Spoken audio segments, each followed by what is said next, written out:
যে সমস্যাটির কথা এখানে বলা হয়েছে সেটি হলো PQR এর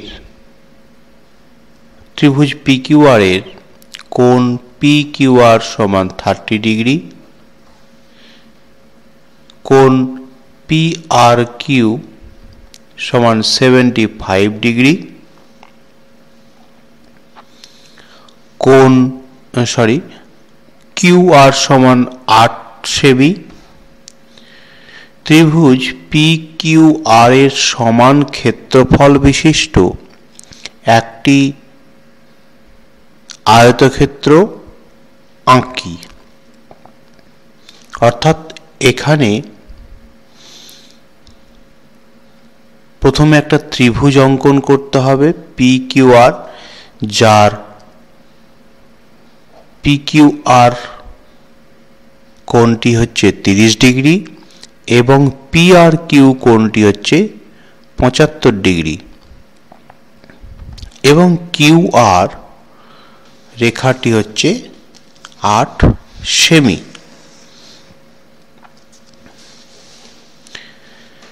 তাহলে আমরা অঙ্কনটি শুরু করি। প্রথমে আমরা QR সরলরেখাটি অঙ্কন করলাম। QR সরলরেখাটি অঙ্কন করলাম, সেটা হচ্ছে 8 সেমি স্কেলের সাহায্যে।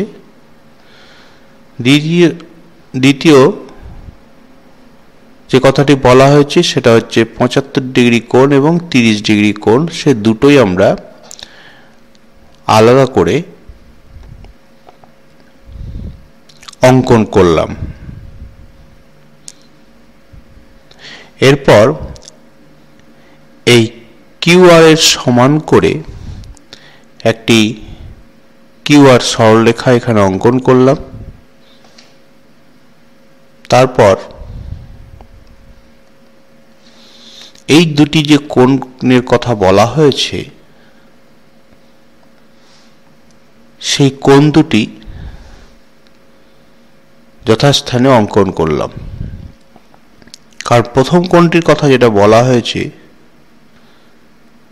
PQR, সেটা হচ্ছে 30 ডিগ্রি,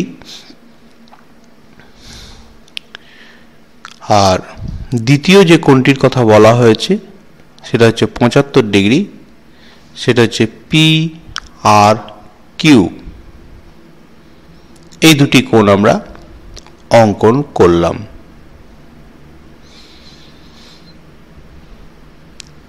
এরপর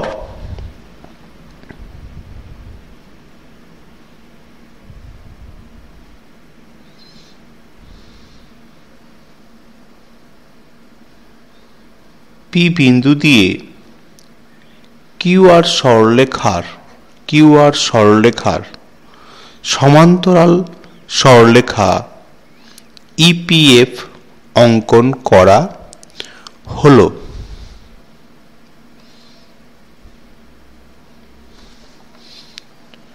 QR সরলরেখার সমান্তরাল সরলরেখা EPF বা EF অঙ্কন করা হলো। কিভাবে অঙ্কন করলাম এটি? প্রথমে এখানে এই 30 ডিগ্রি যে কোণটির কথা বলা হয়েছে এই কোণটির সমান করে একটি একান্তর কোণ আমরা এখানে অঙ্কন করব।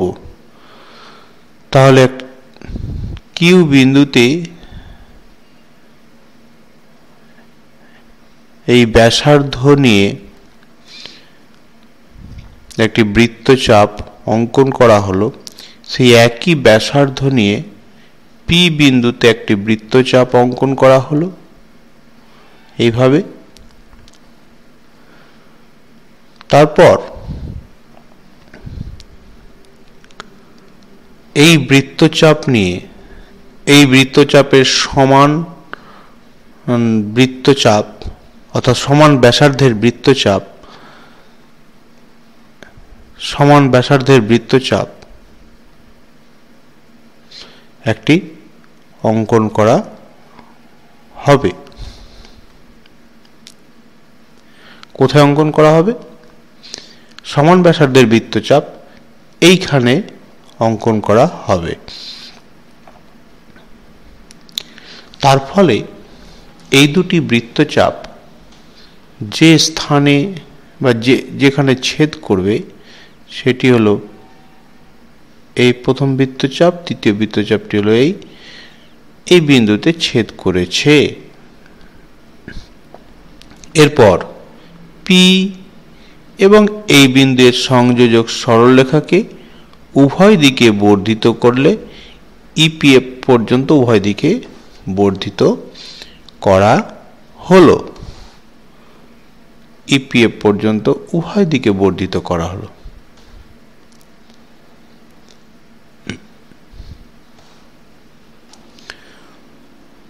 ইপিএফ হলো কিউআর এর সমান্তরাল সরল রেখা।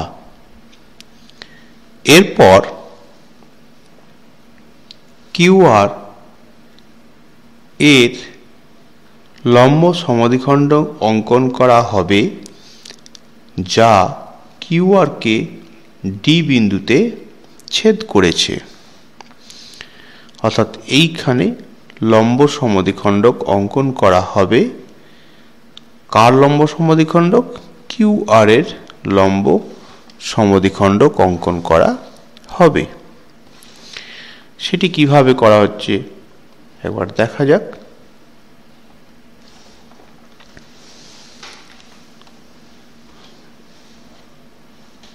প্রথমে কিউআর এর অর্ধেকের বেশি ব্যাসার্ধ নিয়ে দুটি বৃত্তচাপ ব্যাসার্ধ নিয়ে দুটি বৃত্তচাপ এরকম অঙ্কন করা হলো। সেই একই ব্যাসার্ধের আরো দুটি বৃত্তচাপ এইভাবে অঙ্কন করা হলো।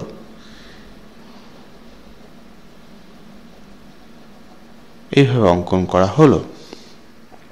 তার ফলে এই দুটি বৃত্তচাপ যেভাবে অঙ্কন করা হলো, প্রথমে এই বৃত্তচাপটি অঙ্কন করা হলো,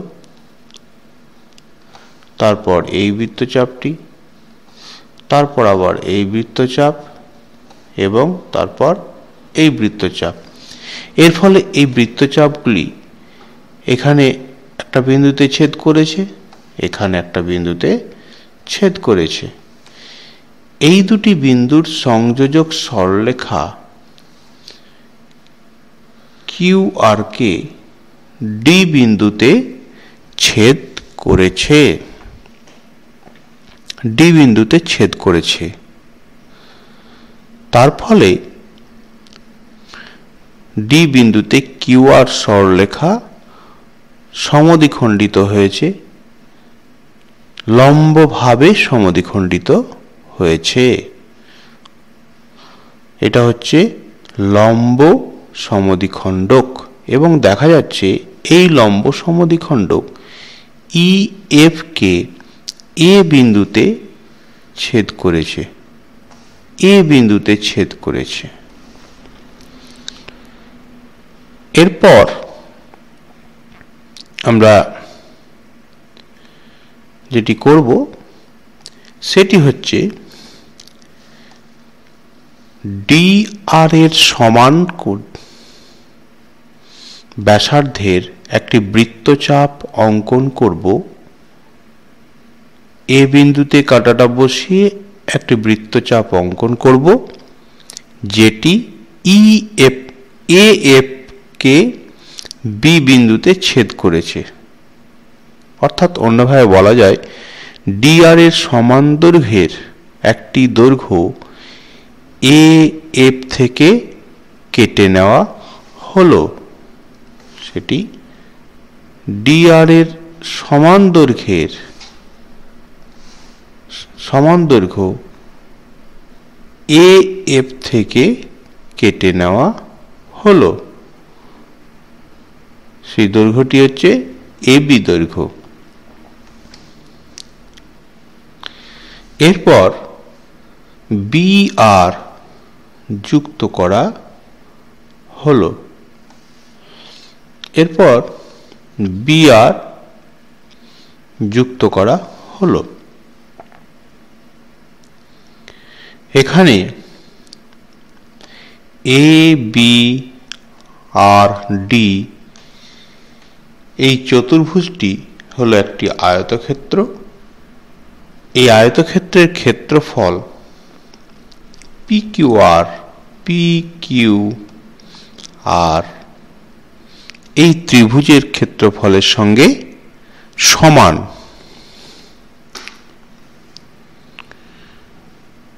এখন যে স্টেপগুলি আমরা অনুসরণ করলাম এটি কমপ্লিট করার জন্য, সেটি আমরা এবার লক্ষ্য করব।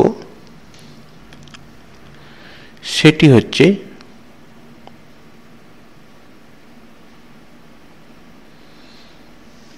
প্রথমে আমরা কিউআর সরলরেখা অঙ্কন করেছি। তারপর তার আগেই 30 ডিগ্রি এবং 30 ডিগ্রি এবং 75 ডিগ্রি কোণ অঙ্কন করা হয়েছে। এরপর এই কোণ দুটিকে কিউআর বিন্দুতে অঙ্কন করা হয়েছে। তার ফলে পি কিউআর যে এই কোণ দুটি অঙ্কন করা হয়েছে, তার ফলে পি কিউআর ত্রিভুজ তৈরি হয়েছে। এরপর কি করা হলো, কিউআর এর সমান্তরাল সরলরেখা ইএফ অঙ্কন করা হলো। কিউআর এর সমান্তরাল সরলরেখা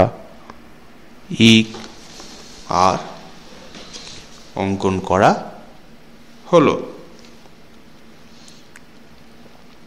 এরপর লম্ব সমদ্বিখণ্ডিত করা হলো কিউআর কে। এই লম্ব সমদ্বিখণ্ডিত করা হলো, কিউআর কে লম্ব সমদ্বিখণ্ডিত করা হলো। ডি বিন্দুতে কিউআর লম্ব সমদ্বিখণ্ডিত হয়েছে।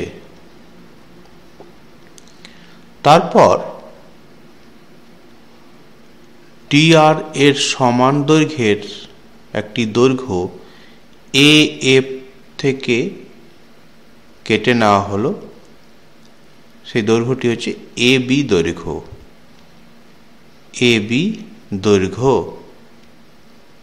এরপর বিআর যুক্ত করা হলো।